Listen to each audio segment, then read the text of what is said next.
Guild 2 gives you lots and lots of loot and they will fill your poor bags way too fast. But everything has value and sometimes requires a few extra steps, so in this episode we will go through how the inventory works, what sort of loot there are, and how to turn this into gold. Hi, my name is Eider and welcome to my crash course. The inventory is a collection of bags which collects everything you can pick up in the area. We got two types of inventory, the shared one and the character one. The shared one is account wide and it's great for certain items you use across all characters. It's something you buy for gems though. Character inventory is the regular character bound bags. The majority of these you can craft or buy from the trading post. You can buy different sorts of bags, not only the big ones, but also some what was that? But also some with different perks in order to build it the way it suits you. There are bags to hide its content from merchants so you don't accidentally sell them, or the bags to drag all the junk items to them to keep inventory organized. You can also buy more slots to increase the amount of bags, and this is yet again a character bound upgrade that costs gems.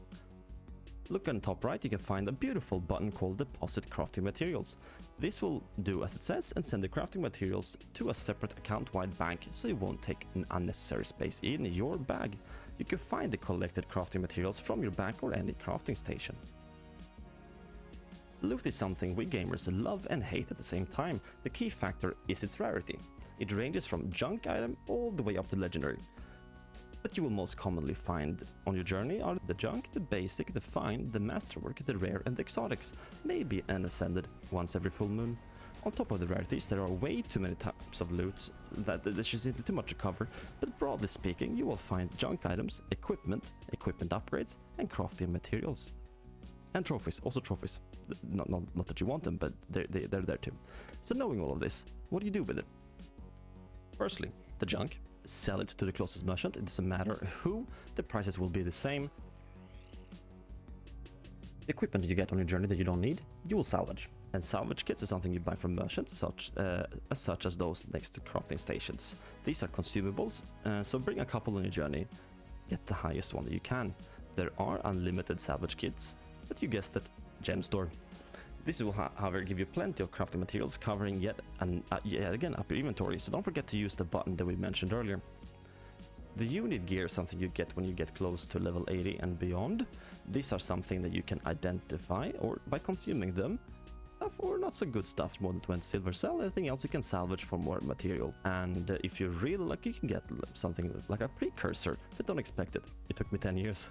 Go ahead. Oh! I got Remember that in order to make gold in Guildwars 2, it requires you to think long term. That implies collecting and stacking up on primarily the crafting materials. So if you are absolutely not interested into the crafting side of the Guildwars 2, then this is what you sell to make a profit. If you are, you gain money by stacking up on them, so when you go to the crafting table, you spend as little gold as possible to be able to craft what you need. If you get a bunch of bloodstone dust, dragonite ore, and imperial fragments covering your inventory, then please make sure to check out my upcoming video where I will be covering on how you can turn that into a little bit of gold. And that's how the wheel goes around. So thank you all for sticking around to the end of the video. If you like what I'm doing, consider giving me a thumbs up, maybe even subscribe. And you can find me primarily on Twitch, where I do Guildwars 2 streams almost every single day. And thank you all. Now stay healthy, stay happy, and take care of yourself. And hope to see you again soon.